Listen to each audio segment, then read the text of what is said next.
तेलंगाना के नालगोंडा जिले में एक ऑटो के नदी में बहने से महिला की मौत हो गई। ये तस्वीर नालगोंडा के चिंतापल्ली मंडल के किस्सा रामपल्ली गांव की है। बताया जाता है कि पिछले 2 दिनों से वहां मूसलाधार बारिश हो रही थी, जिससे स्थानीय मूसा नदी में उफान आ गया। नदी का पानी पुल के ऊपर से बह रहा था। इसी दौरान महिला का ऑटो पानी की लहरों की चपेट में आ गया। आप उस हादसे की तस्वीरें देख सकते हैं। देखिए किस तरह माचिस के डिब्बे की तरह ऑटो बह रहा है। बिहार के पूर्वी चंपारण में एनडीआरएफ के जवान 40 लोगों के लिए देवदूत बनकर सामने आए। पूर्वी चंपारण जिले में ये लोग पानी की लहरों लोग एक नाव से नदी पार कर रहे थे, लेकिन इनकी नाव जब नदी में फंस गई तो एनडीआरएफ ने नाव को खींचकर किनारे पहुंचाया। एनडीआरएफ ने शुक्रवार रात को बिहार के गोपालगंज के बिहटा में भी रेस्क्यू ऑपरेशन को अंजाम दिया। गंडक बाढ़ प्रभावित गांवों गम्हारी दियारा और कृतपुरा गांव के लोगों को रातों रात बाढ़ के पानी से निकाला गया। रेस्क्यू ऑपरेशन कल सुबह 6 बजे तक चला। बिहार में बाढ़ में सरकारी मदद न मिलने का गुस्सा अब फूटने लगा है। गायघाट बेनीबाद ओपी क्षेत्र के रमौली चौक पर बाढ़ से त्रस्त ग्रामीणों ने राहत सामग्री को लेकर NH57 पर जमकर हंगामा किया। जाम से 4 लेन की दोनों लाइनों में वाहनों की लंबी कतारें लग गई। काफी मशक्कत के बाद बीडीओ के आश्वासन पर सड़क से जाम हटवाया गया। लोगों का कहना है कि 3 दिनों से बाढ़ पीड़ितों का रहना खाना पीना दुश्वार हो गया है। बिहार में समस्तीपुर जिले के कई गांव बागमती नदी की उफान की चपेट में है। समस्तीपुर के डीएम शशांक शुभंकर ने कल्याणपुर प्रखंड के नामापुर पंचायत के बाढ़ प्रभावित क्षेत्रों में कल प्रशासनिक व्यवस्थाओं का जायजा लिया। डीएम ने 50 लोगों पर एक कम्युनिटी किचन जल्द शुरू करने का निर्देश दिया है।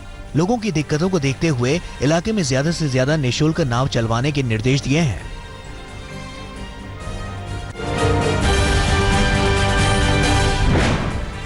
बिहार में बाढ़ का खतरा नए नए इलाकों में बढ़ रहा है। गोपालगंज में गंडक नदी पर बना तटबंध टूट गया है। डुमरिया पुल के नीचे कटाव तेज हो गया है, जिसकी वजह से मोतिहारी को गोपालगंज से जोड़ने वाले संपर्क मार्ग को बंद करना पड़ा है। दिल्ली के गुवाहाटी जाने वाले नेशनल हाईवे 28 को गंडक नदी से खतरा पैदा हो गया है। मरम्मत का काम युद्ध स्तर पर किया जा रहा है। दरभंगा में बाढ़ की विभीषिका को देखते हुए एयरफोर्स को लगाया गया है। जिले के बाढ़ प्रभावित सैकड़ों गांवों में एयरफोर्स के जहाज राहत सामग्री गिरा रहे हैं। दरभंगा के कई प्रखंड बाढ़ की चपेट में हैं। कई जगह पुल टूट गए हैं, जिसकी वजह से लोगों ने बिजली के पोल को रखकर जुगाड़ का पुल बनाया है। मुजफ्फरपुर में सियार नदी और बूढ़ी गंडक नए नए इलाकों को अपनी चपेट में ले रही है। नजीरपुर में सियार नदी की उफनती धार ने रिंग बांध तोड़ दिया है, जिसकी वजह से गायघाट का बड़ा इलाका बाढ़ की चपेट में आ गया है। दर्जनों गांव में बाढ़ का पानी भर गया है। तमाम मकान बाढ़ के पानी में डूब गए हैं। करीब 16 पंचायतों की 1.5 लाख आबादी बाढ़ की चपेट में है। भागलपुर में गंगा नदी उफान पर है। यहां गंगा के जलस्तर में लगातार बढ़ोतरी हो रही है। इसकी वजह से सबौर प्रखंड और नजंदीपुर बगडेर इलाके में बाढ़ का खतरा पैदा हो गया है। लोगों ने बाढ़ से बचने के लिए पेड़ों पर आशियाना बना लिया है। कुछ लोगों ने ऊंचाई वाली जगहों पर मचान बना लिए हैं, लेकिन ज्यादातर ऐसे लोग हैं जो खतरे के बावजूद घर नहीं छोड़ना चाहते, क्योंकि सरकार से कोई मदद नहीं मिलती। असम में भी बाढ़ का विकराल रूप देखने को मिल रहा है। ब्रह्मपुत्र नदी ने इस साल त्राहिमाम मचा रखा है। असम के 16 जिले बाढ़ से बदहाल हैं। करीब 2,500 गांव के 28 लाख लोग बाढ़ की चपेट में हैं। अब तक राज्य में 95 लोगों की बाढ़ से मौत हो चुकी है। करीब 50,000 लोग घर डूबने से कैंप में शरण लेने को मजबूर हैं।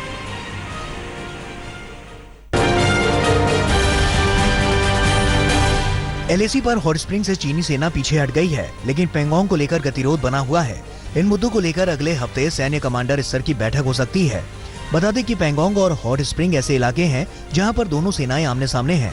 तनावपूर्ण स्थिति को देखते हुए भारतीय सेना भी पूरी तरह से सतर्क है। अब हॉट स्प्रिंग से दोनों देशों की सेनाएं पीछे हट गई हैं।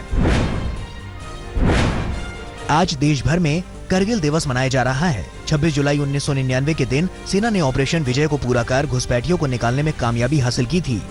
करगिल युद्ध करीब 2 महीने तक चला था। आज देश के रक्षा मंत्री राजनाथ सिंह सुबह 9 बजे नेशनल वॉर मेमोरियल पर शहीद जवानों को श्रद्धांजलि देंगे। अयोध्या में भगवान राम के भव्य मंदिर के निर्माण की हलचल तेज हो गई है। मंदिर के लिए पत्थरों को तराशने का काम तेज हो गया है। 5 अगस्त को प्रधानमंत्री नरेंद्र मोदी अयोध्या में भूमि पूजन करने पहुंचने वाले हैं, मगर पीएम के जाने से पहले राज्य के मुख्यमंत्री योगी आदित्यनाथ अयोध्या पहुंचे। उन्होंने विधि विधान से श्री राम की पूजा की और तैयारियों का जायजा लिया। सीएम योगी आदित्यनाथ ने कहा, अयोध्या में 3 अगस्त से कार्यक्रम शुरू हो जाएंगे और हर घर और मंदिर में दीपोत्सव मनाया जाएगा।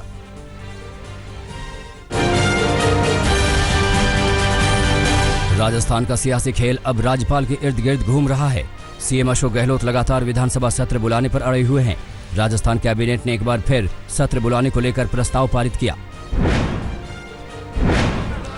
राज्यपाल और बीजेपी के खिलाफ कांग्रेस अब सड़कों पर पूरी तरह से उतरने की तैयारी में है। राजस्थान के अलग अलग शहरों में कांग्रेस के कार्यकर्ता विरोध प्रदर्शन कर रहे हैं। वहीं अब कांग्रेस देशव्यापी धरने का प्लान बना रही है, जिसमें हर राज्य के राजभवन के बाहर प्रदर्शन किया जाएगा और बीजेपी के खिलाफ लोकतंत्र की हत्या को मुद्दा बनाया जाएगा। गहलोत ने विधायकों के साथ जयपुर के होटल में भी बैठक की, जिसमें विधायकों में जोश भरने की कोशिश की। गहलोत ने साफ किया कि जंग अभी लंबी खींच सकती है, ऐसे में विधायकों को कुछ दिन और होटल में बिताने पड़ सकते हैं। वहीं गहलोत ने मामले को राष्ट्रपति और प्रधानमंत्री तक ले जाने की भी बात कही। कांग्रेस के हमलों के बीच बीजेपी राज्यपाल के बचाव में उतरी है। कल शाम बीजेपी नेताओं ने राज्यपाल से मुलाकात की और हालातों को लेकर चर्चा की। वहीं बीजेपी प्रदेश अध्यक्ष सतीश पुनिया ने अशोक गहलोत के इस्तीफे की मांग की। इस तरीके से राजभवन को धरने और प्रदर्शन का अखाड़ा बनाया गया, तो क्या वो पूरे फोर्स से आहूत करने के कागजों पे जबरदस्ती साइन करवाना चाह रहे थे?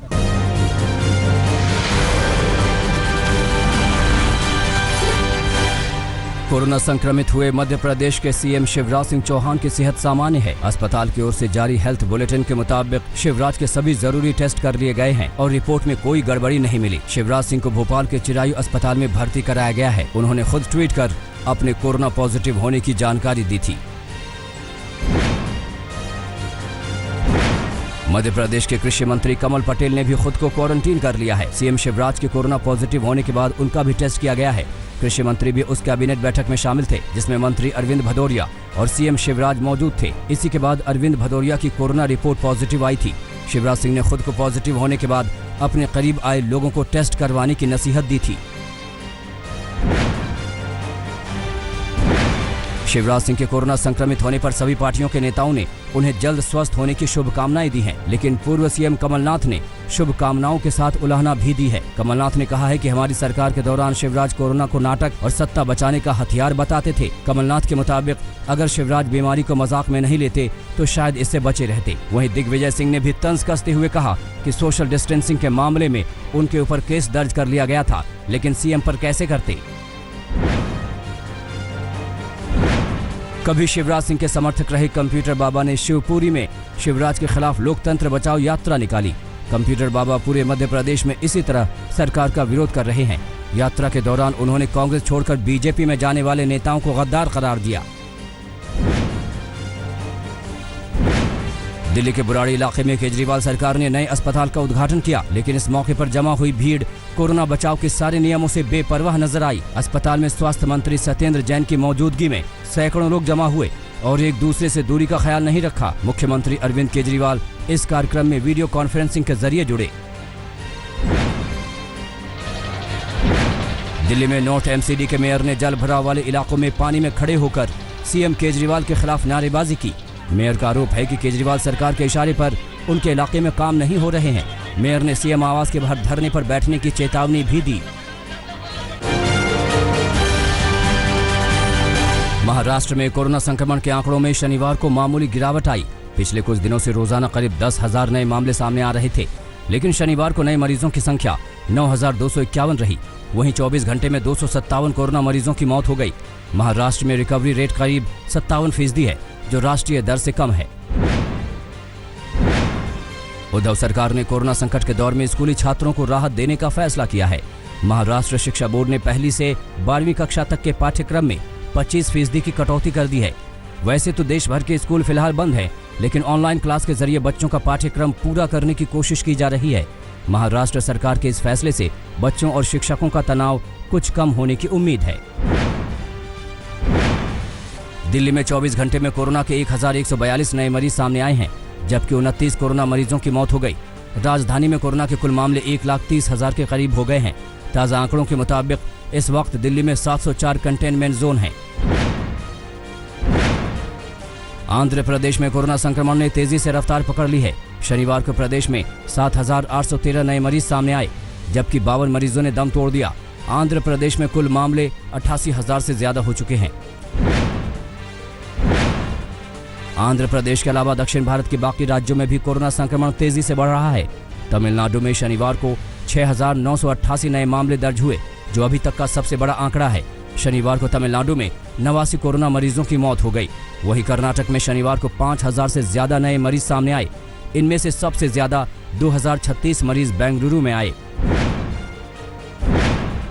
उत्तर प्रदेश में शनिवार को 2,984 नए कोरोना मरीज सामने आए। इनमें से 429 मामले लखनऊ के हैं, जो राजधानी के लिए अभी तक का सबसे बड़ा आंकड़ा है। सीएम योगी ने 27 जुलाई से यूपी में रोजाना 1 लाख टेस्ट करने के निर्देश दिए हैं। अभी तक उत्तर प्रदेश में रोजाना 50,000 टेस्ट हो रहे हैं।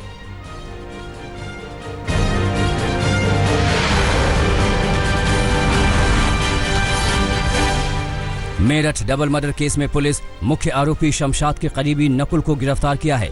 नकुल पर साक्ष्य मिटाने और जांच को भटकाने का आरोप है। नकुल भी परतारपुर का रहने वाला है। आरोपी शमशाद पर लिव इन रिलेशन में रह रही मां और उनकी बेटी की हत्या करने और लाशों को इन्हीं के घर में गाड़ने का आरोप है। इस मामले में लापरवाही बरतने के आरोप में परतारपुर थाने के दारोगा को निलंबित किया जा चुका है, जबकि क्राइम ब्रांच के इंस्पेक्टर को लाइन हाजिर कर दिया गया है। गिरिडीह पुलिस ने नक्सली संगठन भाकपा माओवादी के एरिया कमांडर सुनीता उर्फ कौशल्या उर्फ रमा को गिरफ्तार किया है। इस पर पुलिस ने 2 लाख का इनाम घोषित किया था। नक्सली रमा किसी बड़ी घटना को अंजाम देने की फिराक में थी, इसलिए गमरा के जंगल में बैठक करने के लिए आई थी, लेकिन पुलिस ने जंगल के बाहर ही उसे धर दबोचा। गिरफ्तार नक्सली रमा 15 लाख के इनामी नक्सली संतोष की पत्नी है। बरेली की सट्टा क्वीन का खेल खत्म हो गया। लेडी सिंघम के हत्थे चढ़ी बरेली की सट्टा क्वीन। लॉकडाउन में ऑनलाइन सट्टा खिलाने वाली महिला को पुलिस ने गिरफ्तार कर लिया है। उसके कब्जे से 5,32,000 रुपए, एक तमंचा, मोबाइल के साथ सट्टे की पर्चियां भी बरामद की गई हैं। आरोपी महिला व्हाट्सएप पर सट्टा खिलाती थी और लाखों के वारे न्यारे करती थी। अब पुलिस को उसके गिरोह के बाकी सदस्यों की तलाश है। यूपी पुलिस की नाक में अपराधियों ने दम कर दिया है, लेकिन एसटीएफ की तत्परता से गोंडा में यूपी पुलिस की इज्जत बच गई। एक कारोबारी के पोते का अपहरण करने वाले गिरोह को एसटीएफ ने धर दबोचा और बच्चे को सकुशल छुड़ा लिया। आरोपियों ने बच्चे को छोड़ने के एवज में 4 करोड़ की फिरौती मांगी थी। पुलिस ने इस मामले में सूरज पांडे और उसकी पत्नी छवि पांडे समेत 5 अपहरणकर्ताओं को दबोचा। कानपुर में लैब टेक्नीशियन किडनैपिंग और मर्डर केस में संजीत यादव की बहन ने सीबीआई जांच की मांग की है। संजीत की बहन रुचि ने कहा कि उन्हें यूपी पुलिस पर भरोसा नहीं है। गौरतलब है कि संजीत का अपहरण करने के बाद पुलिस वालों ने फिरौती की 30 लाख रकम भी दिला दी थी, लेकिन संजीत को छुड़ा नहीं पाई थी। इसके बाद अपहरणकर्ताओं ने उसकी हत्या कर लाश नहर में फेंक दी थी।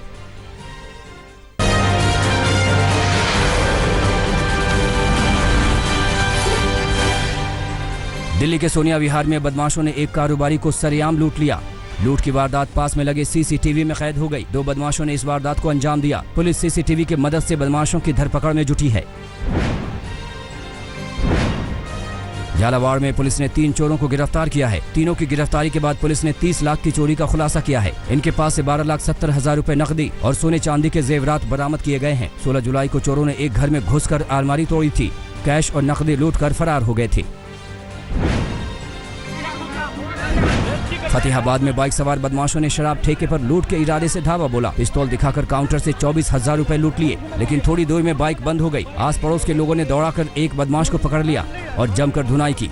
इसके बाद बदमाश को पुलिस के हवाले कर दिया गया। बागपत में खाकी की करतूत कैमरे में कैद हुई।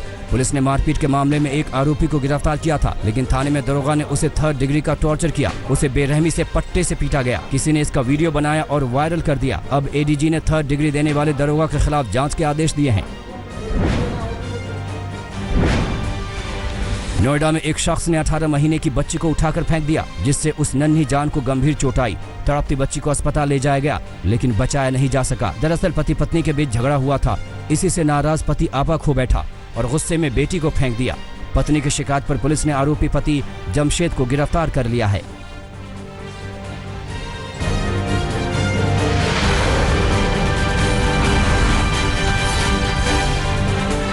अमेरिका की तरफ बढ़ रहा तूफान हैना विकराल रूप लेता जा रहा है।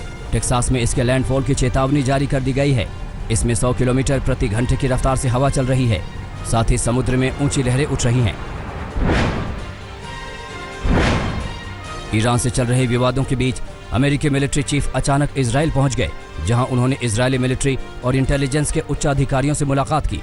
इसके अलावा प्रधानमंत्री नेतन्याहू से वीडियो कॉन्फ्रेंसिंग के जरिए रक्षा मामलों पर चर्चा हुई। चीन प्रशासन के आदेश के बाद चेंगडू स्थित अमेरिकी दूतावास को बंद कर दिया गया। दूतावास से अमेरिकी एम्बलम को भी हटा दिया गया। 2 वैन से सारा सामान दूतावास से बाहर ले जाया गया। अमेरिका के ह्यूस्टन में चीनी दूतावास को बंद करने के आदेश के विरोध में चीन ने यह कदम उठाया। ब्राजील के साओ पाउलो में ड्राइव थ्रू एग्जीबिशन को पब्लिक के लिए खोल दिया गया। कार के अंदर से ही लोग शोकेस किए गए 8 वीडियो फोटोग्राफ को देख पाएंगे। प्रति कार एंट्री टिकट की कीमत $8 रखी गई है।